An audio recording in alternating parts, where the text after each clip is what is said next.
প্রিয় দর্শক দেখতে পাচ্ছেন যে আমাদের সেই ল্যাবেটে রহিম ভাইজান এখানে আসলে আমাদেরকে অনেক ভালোবাসে অনেক আপ্যায়ন করে। তা দেখেন তিনি কিন্তু কফি বানাইতেছে। একটু আগে অনেক আরও নাস্তা পানি খাইলাম, তারপরে যে চা, তারপরে যে দেখেন নাস্তা ভাজা, তারপরে সে যে মুড়ি, হ্যাঁ কি খাবেন সবগুলো এখানে আছে। হ্যাঁ এটা কি, এটা পাউডার ও দুধ।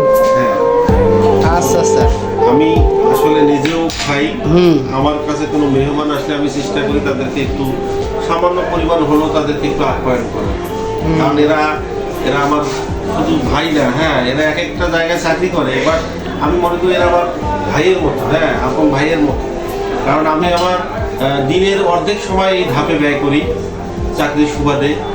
চতুর্পাশে যারা আছে এরা আমার ভাই, এই জন্য আমি চেষ্টা করি সাধ্য মতো তাদেরকে একটু খাওয়ানো।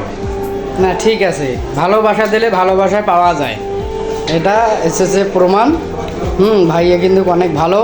তা আপনারা সবাই আসবেন এই ল্যাবেট আবার 2 না, ল্যাবেট 1।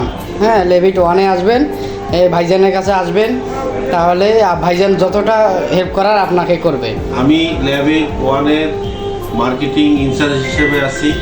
আপনাদের যে কোনো প্রয়োজনে আপনারা আমার সাথে যোগাযোগ করবেন, বিশেষ করে সিটি স্ক্যান এমআরআইয়ের জন্য আসবেন, আমি আপনাদের সর্বাত্মক সহযোগিতা করবো ইনশাআল্লাহ। হ্যাঁ একটা কথা ভুলে গেছিলাম, যে যাদের সিটি স্ক্যান বা এমআরআই দেখা গেল যে লেট হচ্ছে, হ্যাঁ ভাইজানের সঙ্গে এসে দেখা করবেন, মানে রিসিভ করার আগে, তাহলে যতটা মানে একটু তাড়াতাড়ি আপনাদেরকে ওই রিপোর্টটা একটু করাই দেবে। হ্যাঁ এখানে আরও অনেক হচ্ছে যে নাস্তা পানি আছে, আপনাদেরকে দেখাইলাম না, আসবেন আপনারা সবাই, এসে ঘুরে যাবেন একটা দিন। সবাই ভালো থাকবেন, সুস্থ থাকবেন, আল্লাহ হাফেজ।